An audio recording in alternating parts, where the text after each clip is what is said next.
오늘 말씀 제목은 예루살렘 멸망과 그 후 제목으로 말씀 나누겠습니다. 우리 교회가 속한 고신총회에서는 이 코로나 사태 이후에 매년 교회 세미나를 진행하고 있습니다.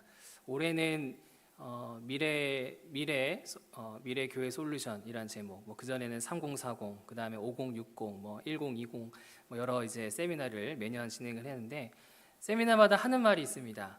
교회가 위기다. 교회가 아주 문제 없다, 괜찮다고 말한 적이 없어요. 교회가 위기다. 이런 말을 늘상 강사들이 하는 걸 보게 됩니다.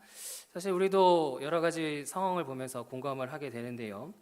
우리 한국 경제가 발전하고 또 인본주의, 세속주의가 팽배해지면서 이 교회 지도자들과 신자들의 신앙 수준이 많이 떨어졌던 걸 우리가 돌아보게 됩니다. 꼭 성도만의 문제가 아니고 교회 지도자들, 또 목회자들, 또 중직자들, 또 신자들의 신앙의 수준이 과거에 비해서 많이 하향 평준화되었다는 것을 볼 수가 있겠고요. 또 한국 교회의 젊은이들이 많이 빠져나가고 있죠.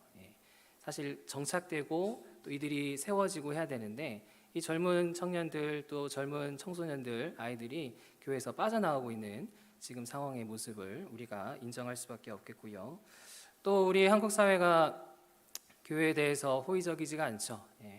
반교회적이고 반성경적인 그런 법안들이 추진되면서 교회가 계속적으로 위축되고 어려운 가운데 있는 것이 오늘날의 현실인 것을 보게 됩니다. 이처럼 우리 한국 교회는 이대로 계속 흘러가서는 안 되는 그런 위기 상황이 있다라고 하는 것을 우리가 볼 수가 있겠습니다. 오늘 본문에서 이 위기 상황에 처해 있는 남유다 공동체가 등장하는 것을 볼 수가 있습니다. 남유다는 다윗 왕조의 국가입니다. 하나님께서 다윗을 사랑하시고 다윗과 언약을 맺으시고 그 영원한 하나님 나라를 약속하신 남유다인데요. 그래서 이 남유다에는 선한 왕들도 있었습니다. 아사 왕이라는 왕이 있었고 여호사밧, 또 히스기야, 또 요시야 해서 이런 선한 왕들, 훌륭한 왕들도 있었습니다. 그리고 성전도 예루살렘에 있었습니다. 나라 안에 성전도 있었기 때문에 늘 하나님께 예배드리는 나라가 남유다 국가였습니다. 그럼에도 불구하고 이 남유다 왕과 백성들 온갖 악과 범죄를 행하면서 오늘의 이 본문에 나오는 위기에 처한 것을 볼 수가 있는데요. 구체적으로 예레미야 7장 9절 10절 말씀해 보시면 너희가 도둑질하며 살인하며 간음하며 거짓 맹세하며 바알에게 분향하며 너희가 알지 못하는 다른 신들을 따르면서 내 이름으로 일컬음을 받는 이 집에 들어와서 내 앞에 서서 말하기를 우리가 구원을 얻었나이다 하느냐 이는 이 모든 가증한 일을 행하려 함이로다 라고 말하고 있습니다. 분명히 다윗의 왕조이고 예배드리는 백성임에도 불구하고 이들이 온갖 살인과 간음과 도둑질과 악을 행했던 민족이었다라고 하는 걸 볼 수가 있겠고요. 온갖 우상 숭배에 빠져있던, 하나님을 섬긴다고 하면서도 우상에 빠져있는 그런 심판을 받을 수밖에 없는 남유다의 형편이었던 것을 볼 수가 있습니다. 그리고 예레미야 7장 26절 말씀해 보시면 너희가 나에게 순종하지 아니하며 귀를 기울이지도 아니하고 목을 굳게 하여 너희 조상들보다 악을 더 행하였느니라 라고 말하고 있습니다. 다윗의 왕조이고 하나님을 예배하는 백성이라고 하면 하나님의 말씀에 귀를 기울이고 말씀에 순종하고 회개해야 되는데 선지자를 우습게 생각하고 속된 말로 귓등으로도 안 듣고 그렇게 불순종하면서 심판을 자초한 것을 볼 수가 있습니다. 자, 그 결과 오늘 본문에서 바벨론의 침공이 이제 시작이 되는 것을 볼 수가 있겠고 오늘 본문에서는 완전히 이스라엘이 망하게 되는 예루살렘이 성전이 무너져 버리는 오늘 본문의 모습을 볼 수가 있습니다. 자, 그러면 우리가 이 남유다의 심판, 멸망에 대해서 우리가 어떻게 봐야 되는가? 아유, 저 말 안 듣는 남유다 심판받아 마땅하다. 우리가 손가락질 할 것이 아니라 이것이 주는 교훈이 있죠. 사실 우리도 하나님 나라 공동체임에도 불구하고 하나님 보시기에 부족하고 연약하고 때로는 심각한 죄가 있는 것을 우리가 볼 수가 있습니다. 제가 서두에도 말씀드렸지만은 우리 한국 교회는 겉보기에는 멀쩡해요. 하지만 점점 위기 가운데 이미 위기 가운데 있고 점점 더 큰 위기로 향해 가고 있는 것이 한국교회의 상황이다. 따라서 오늘 본문은 이 남유다를 심판하신 하나님께서 우리에게 주는 교훈이 무엇인가, 우리가 이 교회의 위기 상황 가운데서 어떻게 극복해야 되고 어떻게 우리가 돌이켜야 되는지 가르쳐주는 본문이 오늘 본문이라 할 수가 있겠습니다. 자, 그렇다면 하나님께서 예루살렘 심판을 통해서 주의 백성에게 주는 교훈이 무엇이냐? 첫 번째로 죄의 영향력이 얼마나 강력한지 인정하라, 교훈하는 걸 볼 수가 있습니다. 죄의 영향력이 얼마나 심각한지 강력한지 인정해라, 교훈하는 것을 볼 수가 있습니다. 자, 당대의 남유다 왕이 누구였냐면은 바로 시드기야라는 왕이었습니다. 남유다의 마지막 왕인데요. 이 남유다의 시드기야 왕은 그 당시 하나님의 선지자였던 예레미야의 하나님 말씀 선포를 우습게 여겼던 이 시드기야 왕의 모습을 볼 수가 있습니다. 예레미야는 분명히 시드기야에게 말하기를 이 남유다가 너무 범죄했기 때문에 하나님께서 바벨론 제국을 통해서 이 예루살렘을 심판하신다. 그러니 당신은 이 바벨론에게 투항하고 항복하는 것이 하나님의 뜻이다. 하나님의 징계를 달게 받아야 된다라고 이 예레미야 선지자가 하나님 말씀을 선포한 것을 볼 수가 있습니다. 그런데 시드기야는 하나님의 말씀을 듣기가 싫었습니다. 오히려 이 애굽 주변에 있었던 애굽 국가와 동맹을 맺으면서 바벨론을 공격하려고 하는, 바벨론과 등을 지려고 하는 이 이제 시드기야의 모습을 볼 수가 있습니다. 자, 결국 어떤 일이 발생하느냐? 본문 1절에서 3절 말씀 보시면요, 1절에서 3절 말씀에 시드기야 제9년 열째 달 10일에 바벨론 왕 느부갓네살이 그의 모든 군대를 거느리고 예루살렘을 치러 올라와서 그 성에 대하여 진을 치고 주위에 토성을 쌓음에 그 성이 시드기야 왕 제11년까지 포위되었더라. 그 해 넷째 달 9일에 성중에 기근이 심하여 그 땅 백성의 양식이 떨어졌더라 라고 말하고 있습니다. 바벨론 제국이 이 말 안 듣는 이 예루살렘을 쳐들어왔습니다. 예루살렘 성벽을 포위를 하는데 몇 년간 포위를 하냐면은 1년 6개월 동안 이 성벽을 이제 포위를 하게 됩니다. 그러니까 이제 물자가 들어오지 못하고 또 흉년까지 겹치게 되면서 성 안에 있는 사람들이 먹을 것이 없게 되는 상황인 것을 볼 수가 있겠고요. 그 상황이 얼마나 심각했느냐? 예레미야 애가를 보시면, 예레미야 애가 2장에 보시면은 성 안의 사람들이 자신들의 자녀들을 잡아먹을 정도로 너무 먹을 것이 없고 굶주리니까 나가도 죽고 안 나갈 수는 없고 그렇게 자기 자녀를 먹을 정도로 그렇게 비참한 가운데 있었던 이 예루살렘의 상황이었던 것을 볼 수가 있습니다. 자, 근데 이런 상황에서 시드기야는 회개를 하느냐? 회개를 안 해요. 자신의 잘못을 인정하지 않습니다. 하나님 뜻에 순종하지 않습니다. 계속해서 하나님 뜻에 반항하는 것을 볼 수가 있는데요. 자, 그 이유가 뭐냐? 예레미야 38장 19절 말씀에 보시면은 나는 갈대아인에게 항복한 유다인을 두려워하노라. 염려하건대 갈대아인이 나를 그들의 손에 넘기면 그들이 나를 조롱할까 하노라 라고 말하고 있습니다. 시드기야가 항복을 하지 않는 이유가 뭐냐면 내가 항복하게 되면 바벨론 제국에 의해서 조롱당할까 봐, 바벨론 제국에 의해서 비웃음 들을까 봐 내가 항복 못하겠다 이겁니다. 지금 성 안에서 수많은 사람들이 굶어 죽고 있는데 자신의 자녀를 잡아먹고 있는 상황인데 자신의 잘못이 이미 드러나고 있는데 그것을 자신의 그 안위를 위해서 자신의 그런 명예를 위해서 다 그냥 무시해버리는 그렇게 악에 빠져버린 시드기야의 모습을 볼 수가 있는 것입니다. 자, 그래서 이렇게 끝까지 범죄하고 말 안 들으는 시드기야와 남유다의 결과는 무엇이냐? 7절 말씀 보시면 7절 말씀에 그들이 시드기야의 아들들을 그의 눈앞에서 죽이고 시드기야의 두 눈을 빼고 놋사슬로 그를 결박하여 바벨론으로 끌고 갔더라 라고 말하고 있습니다. 시드기야가 끝까지 말 안 듣고 불순종한 결과가 무엇이냐? 자신의 자녀들이 이 군대에 의해서 다 죽임당하게 되는 걸 볼 수가 있고 본인의 눈이 다 뽑히게 되는 걸 볼 수가 있고 그렇게 바벨론으로 끌려가는 그런 비참한 모습을 볼 수가 있는 것입니다. 자, 이처럼 우리의 죄는 우리에게 강력한 영향을 주는 것을 볼 수가 있습니다.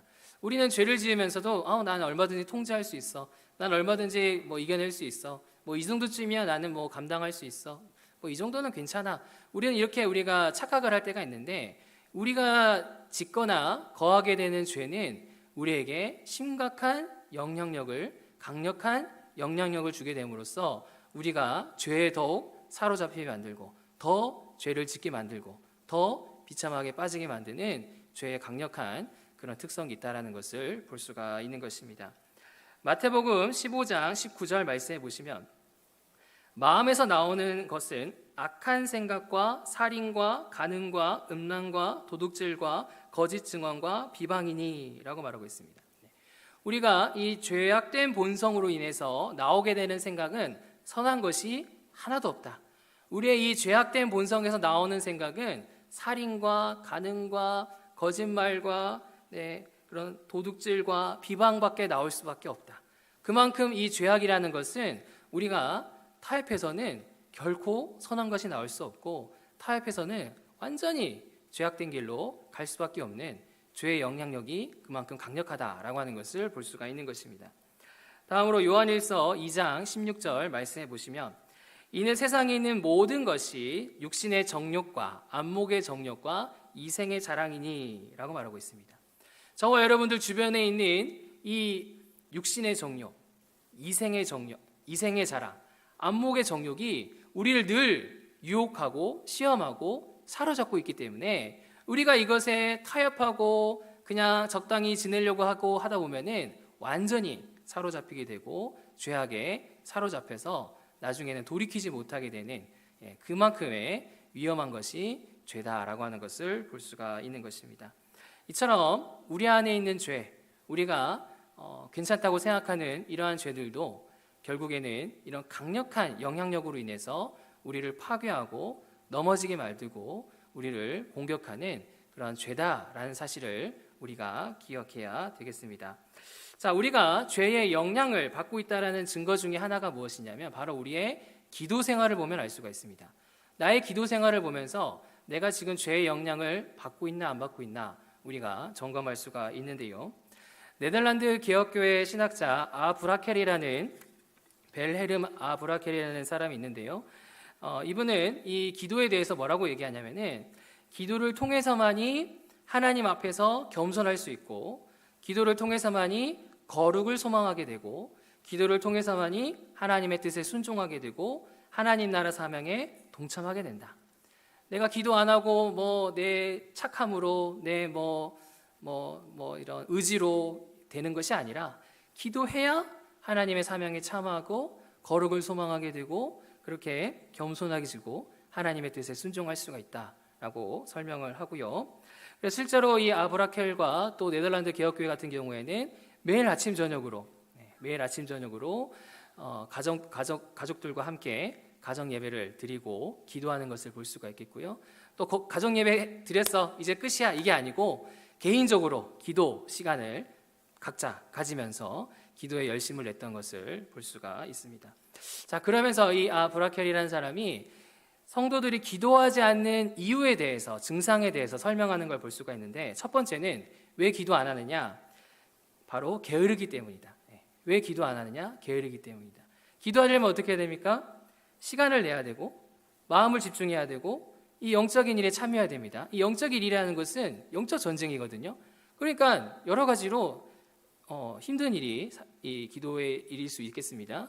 근데 이 일에 대해서 우리가 게으르지기 시작하다 보니 이것을 귀찮게 여기게 되고 기도에 참여하지 않는 그런 증상이 있다라고 하는 것을 볼 수가 있습니다.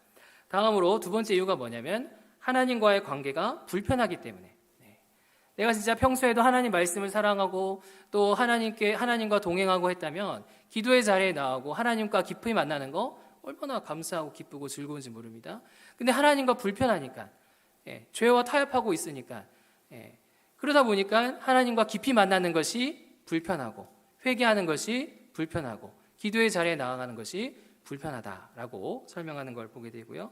세 번째는 하나님 나라 일에 무관심하기 때문에, 기도해야 하나님 나라 일을 할 수 있고 기도해야 순종할 수가 있는데, 이 하나님 나라 일에 대해서, 교회 공동체를 위해서, 가정 공동체를 위해서, 나라를 위해서 이 하나님 나라의 사명에 무관심하다 보니까 그렇게 굳이 기도할 필요가 못 느끼게 되는 것이고 기도의 자리에 나오지 않는다.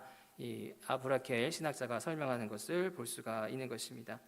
이처럼 죄는 우리가 기도 생활을 제대로 하지 못하게 만들 만큼 강력한 영향을 우리에게 끼치는 것을 볼 수가 있습니다.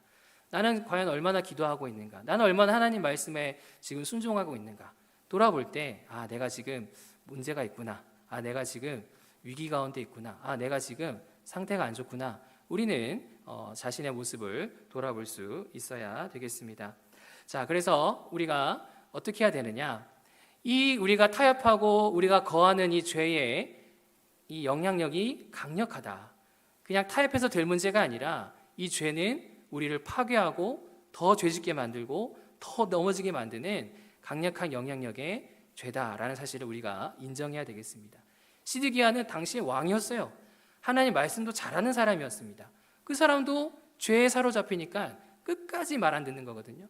저와 여러분들도 죄에 사로잡히게 되면은 결국에는 끝까지 말 안 듣는 방향으로 갈 수밖에 없을 만큼 죄는 강력하게 우리 가운데 공격하고 있다라고 하는 것을 우리가 인정해야 되겠습니다. 그리고 내가 지금 깨닫는 이 죄에 대해서 돌이키기를 힘써야 되겠습니다. 내가 어떤 죄악 가운데 타협하고 있는가? 내가 어떤 면에서 게을렀는가? 내가 어떤 점에서 무관심했는가? 내가 어떤 점에서 부족했는가? 우리가 돌아보고 죄에서 돌이키기를 힘써야 되겠습니다.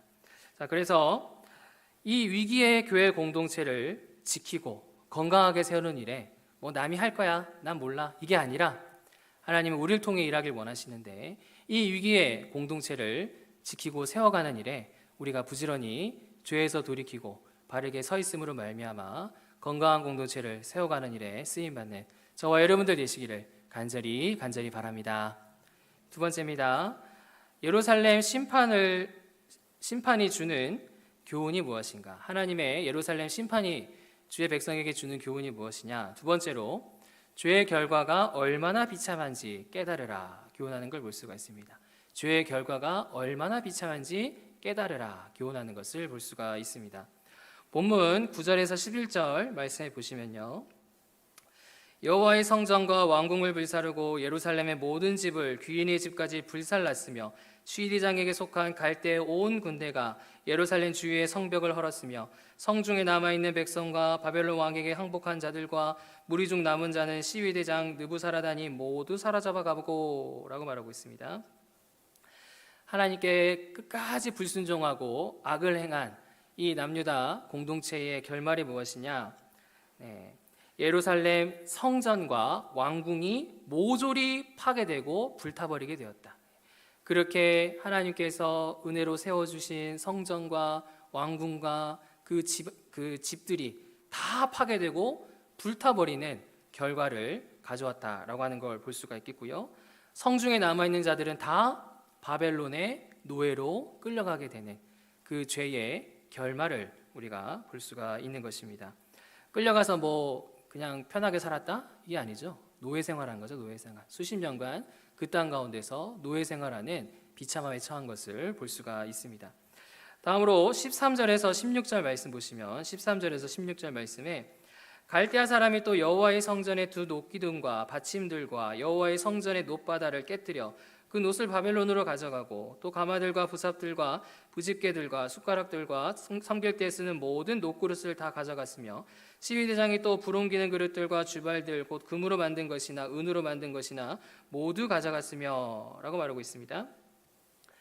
이 성전에 있었던 그런 모든 그런 성전 기물들 또 그런 장식품들 놋으로 만든 그런 것들 또 성전 기구들 다 바벨론 군대들에 의해서 모조리 다 빼앗겨 버리고 없어져 버리는 그러한 상황인 것을 볼 수가 있습니다. 자, 그리고 18절에서 21절 말씀 보시면 18절에서 21절 말씀해 보시면 바벨론 시위대장이 그 잡아갔던 사람들 중에 대제사장, 그 다음에 부제사장, 성전 문지기, 왕의 시종, 서기관 그런 지도자들을 다 죽여버렸다. 다 죽여버리고 심판하시면서 죄의 결과가 얼마나 비참한지에 대해서 보여주는 오늘 본문의 말씀을 볼 수가 있는 것입니다. 이처럼 저와 여러분들이 이 타협하는 또 우리가 거하는 이 죄를 돌이키지 않으면 비참한 결과를 일으키는 것이 바로 죄다. 죄라는 것이 그 끝이 그냥 어정쩡하고 뭐 문제없고 이게 아니라 이 죄의 결과는 비참하고 심각하다라고 하는 것을 우리가 살펴볼 수가 있는 것입니다. 로마서 8장 5절에서 6절 말씀해 보시면 육신을 따르는 자는 육신의 일을, 영을 따르는 자는 영의 일을 생각하느니 육신의 생각은 사망이요 영의 생각은 생명과 평안이라 라고 말하고 있습니다. 우리가 육신을 따르고 육신의 생각에 사로잡히게 되면은 그 끝이 무엇입니까? 사망이다. 사망의 생각, 사망의 말, 사망의 행동, 사망의 마음이 되어질 수밖에 없다. 나는 그냥 육신의 일을 조금 했을 뿐인데, 좀 거짓말하고 좀 타협하고 좀 죄지었을 뿐인데 그것의 끝은 사망이다. 사망의 말이 나오고 사망의 행동이 나오고 사망의 상태에 이르게 된다라고 하는 것을 볼 수가 있는 것입니다. 갈라디아서 5장 19절에서 21절 말씀해 보시면 육체의 일은 분명하니 곧 음행과 더러운 것과 호색과 우상숭배와 주술과 원수 맺는 것과 분쟁과 시기와 분냉과 당짓는 것과 분열함과 이단과 투기와 술 취함과 방탕함과 또 그와 같은 것들이라. 이런 일을 하는 자들은 하나님의 나라를 유업으로 받지 못할 것이요 라고 말하고 있습니다.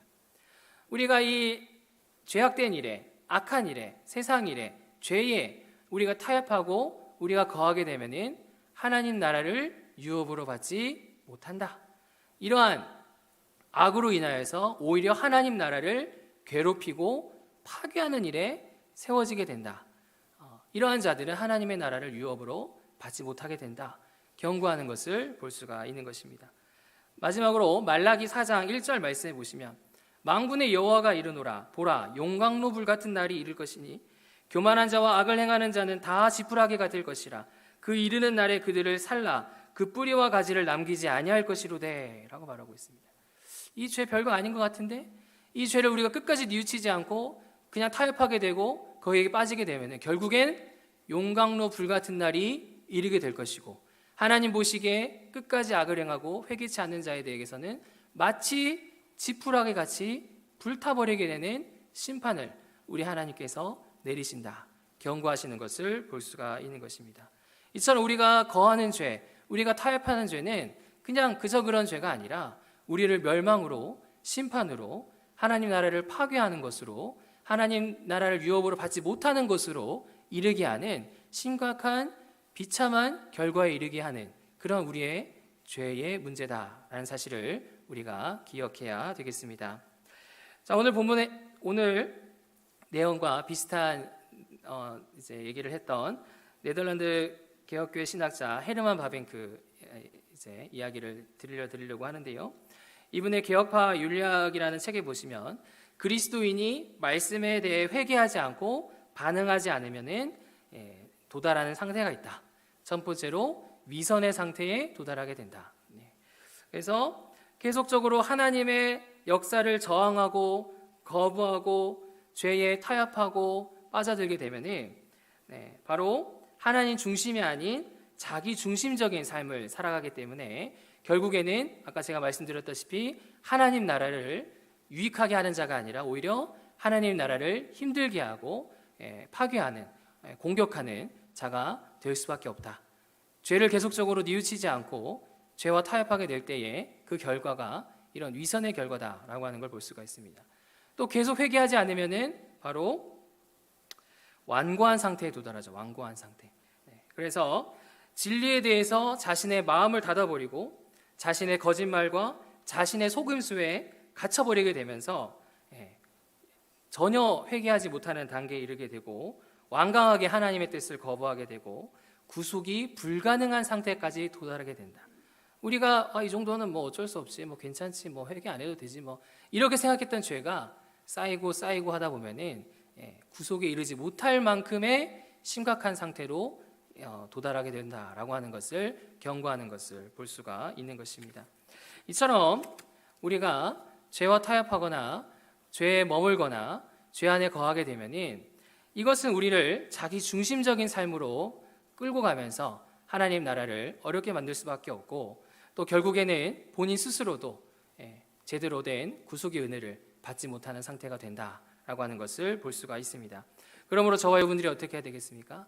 내가 편하게 생각했던 죄, 내가 거하고 있는 이 죄, 그 죄의 끝이, 그 죄의 결말이 얼마나 비참하고 심각한 것인지라는 사실을 우리가 기억해야 되겠습니다.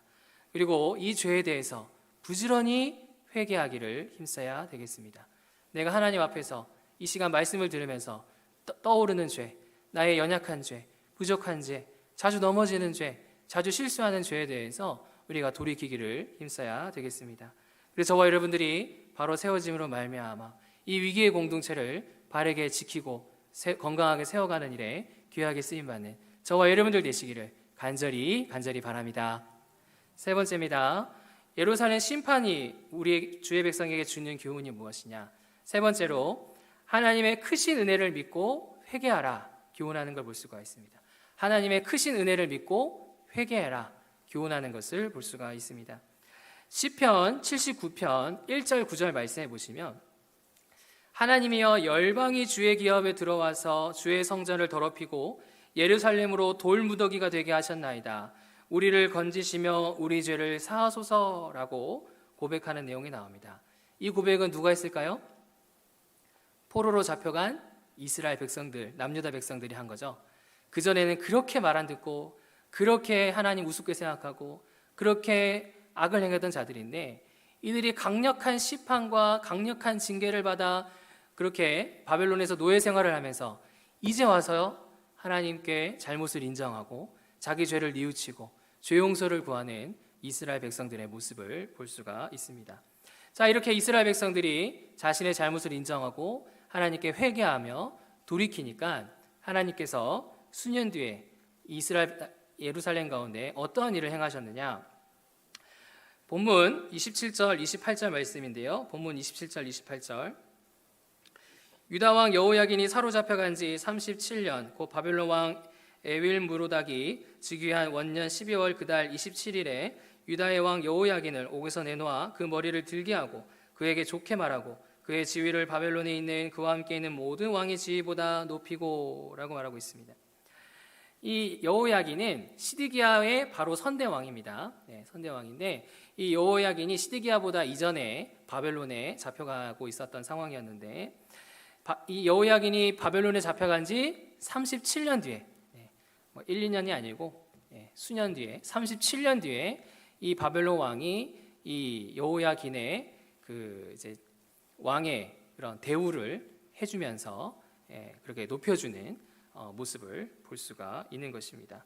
하나님 입장에서는 사실 심판하고 그냥 저주로 끝나실 수도 있지만 하나님께서는 이 남유다 백성들의 회개 기도와 남유다 백성들의 그런 돌이킴을 하나님께서는 다 듣고 계시고 그렇게 여호야긴을 회복시켜 주시는 우리 하나님의 한량없는 은혜를 우리가 볼 수가 있는 것입니다. 다음으로 역대하 36장 23절 말씀해 보시면 오늘 본문의 평행 본문인 역대하 36장 23절에 보시면 바사왕 고레스가 이같이 말하노니 하늘의 신 여호와께서 세상 만국을 내게 주셨고 나에게 명령하여 유다 예루살렘에 성전을 건축하라 하셨나니 너희 중에 그의 백성된 자는 다 올라갈지어다 라고 말하고 있습니다.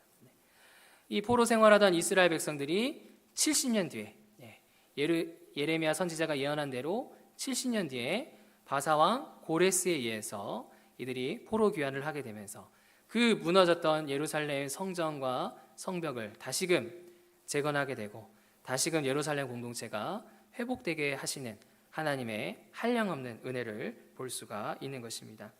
이제 하나님께서는 이렇게 심판을 당하고 징계를 받은 자들이라 할지라도 회개하는 자에게 한량없는 은혜를 베푸시는 우리 하나님이시다. 하나님은 저와 여러분들의 부족함과 연약함에도 불구하고 회개하면, 기도하면, 순종하면, 한국교회가 회개하면, 기도하면, 순종하면 그 위기에서 건져내 주시는 분이시고 다시금 회복하시는 분이시고 다시금 세우시는 분이 우리 한량없는 은혜의 하나님이시다.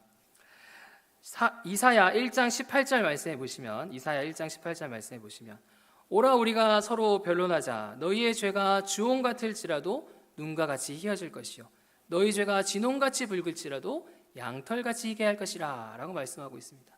아무리 우리의 죄가 주홍같이 부족하고 우리의 죄가 진홍같이 부족한 자들이라 할지라도 우리가 하나님 앞에 나와 변론하며 하나님께 회개하고 하나님께 기도하면 하나님께서는 양털같이 흰 눈같이 우리의 죄 문제를 용서해 주시고 해결해 주시고 다시금 세우시는 한량없는 은혜의 하나님이시다라고 하는 것을 볼 수가 있는 것입니다. 이사야 61장 3절 말씀해 보시면 무릇 시온에서 슬퍼하는 자에게 화관을 주어 그 죄를 대신하며 그들이 의의 나무 곧 여호와께서 심으신 그 영광을 나타낼 자라 일컬음을 받게 하려 하심이라 라고 말하고 있습니다. 저와 여러분들이 이 하나님 나라를 위해서 슬퍼하고 애통하고 회개하고 기도할 때에 하나님께서는 하나님의 영광을 나타낼 의의 나무로 저와 여러분들을 세워주신다. 하나님께서는 저와 여러분들이 하나님의 은혜와 영광을 나타내는 의의 나무가 되도록 은혜를 베풀어 주신다 말씀하시는 것을 볼 수가 있는 것입니다. 마지막으로 이사야 62장 4절 말씀해 보시면 다시는 너희를 버림받은 자라 부르지 아니하며 다시는 내 땅을 황무지라 부르지 아니하고 오직 너를 헵시바라 하며 내 땅을 뷸라라 하리니 이는 여호와께서 너를 기뻐하실 것이며 내 땅이 결혼한 것처럼 될 것임이라 라고 말하고 있습니다. 이스라엘 백성들, 남유다 백성들 하나님의 징계를 위해서 황무한 땅이 되어버렸고 그렇게 비참한 가운데에 처했던 이스라엘 백성들이었지만 이들이 회개하고 이들이 돌이키면은 마치 헵시바처럼 회복시켜 주실 것이다. 헵시바라는 뜻은 기쁨이라는 뜻입니다. 너희의 그런 슬픔과 고통과 아픔이 기쁨으로 바뀌게 하실 것이다. 헵시바가 되게 할 것이다. 너희의 그 황무한 땅이 뷸라가 되게 할 것이다. 너희의 그 황무한 것 같은 그런 너희가 이제는 마치 결혼한 여자처럼 완전한 그런 기쁨과 회복과 안정 가운데 뷸라의 그런 모습이 될 것이다 라고 약속하신 것을 볼 수가 있는 것입니다. 이처럼 하나님께서는 아무리 범죄하고 징계한 백성이라 할지라도 하나님의 한량없는 은혜를 믿음으로 기도하고 회개하고 순종하는 자에게 마치 헵시바처럼 마치 뷸라처럼 그 공동체를 건강하게 회복시키시고 세우시는 그런 우리 하나님이시다라는 사실을 믿으시기 바랍니다. 우리 한국교회의 여러 가지 위기 상황 중에 일제강점기 시절 신사참배 문제가 위기 중에 하나였습니다. 1938년도에 이 장로교 총회에서 신사참배를 가결했습니다. 그리고 일부 한국교회 지도자들이 한강과 우리 부산 송도에 있는 앞바다에서 이제 일본 승려들의 의식인 미소기 바라이 의식을 치르면서 그렇게 해서는 안 되는 짓을 한 것을 볼 수가 있습니다. 자, 그리고 하나님의 은혜로 독립은 했는데 회개하진 않아요. 장로교 총회부터 해가지고 회개를 안 합니다. 신사참배라는 악을 저질렀음에도 불구하고 목회자들이 회개하지 않는 상황인 것을 볼 수가 있습니다. 자, 이때 이 신사참배를 끝까지 반대하면서 옥고를 치렀던 그런 추록 목회자들이 있었습니다. 우리 주기철 목사님이라든지 한상도 목사님이라든지 손영원 목사님이라든지 그런 목회자들을 중심으로 인해서 회개 기도회가 이루어졌습니다. 평양 이제 산정현 교회에서 이 나라를 위한 이 교회를 한국 교회를 위한 회개 기도 운동이 벌어지게 되었고요. 또 회개 운동이 이뤘습니다. 이 자에 대해서 회개해야 된다. 이건 덮고 지나갈 문제가 아니다. 이거는 반드시 다루고 회개해야 되고 잘못을 뉘우쳐야 된다라고 하면서 회개 운동이 일어나게 됐습니다. 그래서 이 목회자들 중에 신사 참배한 자들은 2개월간 직무를 수행하면 안 되고 통회 자복해야 되고 나중에 성도들의 이제 인정을 받아서 다시 이제 돌아와야 되는 그런 권징이 이루어지게 된 것을 볼 수가 있겠고요. 그 다음에 이 회개운동 과정 가운데서 장로교 총회가 좋아하지 않죠. 그래서 이 추록 목회자들을 다 쫓아냅니다. 다 축출해버립니다. 그래서 이 추록 목회자들이 세운 교단이 바로 우리 고신교단이다. 그래서 세우고 싶어서 세운 게 아니라 쫓겨나니까 어쩔 수 없이 세운 거예요. 예. 그 권력을 사로잡으려고 다 쫓아냈거든요. 끝까지 말씀에 순종한 목회자들 다 쫓아냈거든요. 그러니까 이들이 중심으로 해서 이제 고신교단이 세워지게 된 걸 볼 수가 있고요. 당시에 이제 건강한 신학을 가르치던 평양신학교가 일제에 의해서 문을 닫게 되면서 대한민국에 건강한 신학을 가르칠 학교가 하나도 없었습니다. 이 자유 진보 이제 신학 학교는 있었지만은 이 건강한 전통 신학교가 없었기 때문에 이 고신교단을 중심으로 해서 고려신학교가 세워지게 된 것을 볼 수가 있겠고요. 그 덕분에 이 건강한 신학이 계속적으로 가르쳐지게 될 수가 있었고, 덕분에 교회가 건강하게 세워지게 됐던 것을 볼 수가 있는 것입니다. 이제 하나님께서는 죄를 회개하는 공동체를 불쌍히 여기시는 분이시고, 죄를 회개하는 공동체 가운데 은혜를 베풀어 주시는 분이시고, 그렇게 필요한 회복과 필요한 은혜로 채워주시는 우리 하나님이시다라고 하는 것을 볼 수가 있습니다. 그러므로 저와 여러분들이 어떻게 되겠습니까? 아유, 나 이미 죄 많이 지었는데, 나 이미 타협했는데, 아유, 하나님 나 못 도와줄 거야, 아유, 우리 공동체 못 도와줄 거야 하면서 그냥 포기하거나 그냥 뒤로 빠지거나 자포자기할 것이 아니라, 하나님은 한량없는 은혜의 분이시다. 우리의 회개를 기뻐하시는 분이시다. 반드시 부흥을 주시는 분이시다 라는 사실을 우리가 기억하고 하나님을 의지하기를 힘써야 되겠습니다. 말씀과 기도를 통해서 하나님을 붙잡고 하나님의 은혜를 구하고 우리가 하나님의 도움을 받기를 힘써야 되겠습니다. 부지런히 내가 타협하는 죄, 우리의 죄에 대해서 회개하기를 힘써야 되겠습니다. 그래서 저와 여러분들이 이 교회의 위기 상황 가운데서 나 몰라라 하는 것이 아니라, 이 위기 상황에서 내가 사명자요, 내가 먼저 된 자요, 내가 교회요 라는 생각을 가지시고 우리가 은혜에 풍성하신 하나님을 의지하고 기도하고 회개하고 구함으로 이 위기의 공동체를 지키고 건강하게 세워가는 일에 귀하게 쓰임받는 저와 여러분들 되시기를 간절히 바랍니다. 말씀을 정리하겠습니다. 한국교회는 위기 상황 가운데 있습니다. 아니라고 하시는 분도 있을 수 있겠죠. 하지만 제가 보기에는 위기 상황 가운데 있습니다. 우리가 어떻게 해야 되겠습니까? 우리의 타협하는 죄, 우리가 그냥 어물쩍 넘어가는 죄, 우리가 이 거하는 죄가 얼마나 심각한 영향력을 가지고 있는지를 우리가 인정해야 되겠습니다. 이것이 우리를 사로잡고 우리를 마비시키고 우리를 죄에 빠뜨리는 그런 강력한 영향의 죄다라는 사실을 우리가 인정해야 되겠습니다. 그리고 그 죄의 결과가 비참하고 심각하고 공동체를 파괴하고 본인의 구속의 은혜마저도 제대로 공급받지 못하게 만드는 심각한 결과에 이르게 하는 그런 죄라는 사실을 우리가 깨달아야 되겠습니다. 더 나아가서 이러한 부족한 자를 할지라도 회개하면, 기도하면, 순종하면 한량없는 은혜로 저와 여러분들을 도우시고 필요한 은혜와 부흥을 주시는 우리 하나님이라는 사실을 우리가 기억해야 되겠습니다. 그래서 저와 여러분들 어떻게 해야 되겠습니까? 부지런히 회개해야 되겠습니다. 내가 하나님 보시기에 무엇이 잘못됐는가? 우리가 스스로 진지하게 돌아봐야 되겠습니다. 그리고 믿음으로 회개하고 하나님의 은혜를 구하기를 힘써야 되겠습니다. 그래서 저와 여러분들 이 위기의 한국교회를 지키고 위기의 가정, 위기의 사회, 위기의 공동체를 나몰라라는 것이 아니라 내가 사명자요 교회라는 사실을 기억하고 이 공동체를 지키고 세우고 건강하게 부흥케 하는 그 하나님의 계획 가운데 귀하게 참여하고 쓰임받는 저와 여러분들 되시기를 간절히 바랍니다. 찬양하겠습니다. 세상의 유혹 시험이 주를 찬양하겠습니다.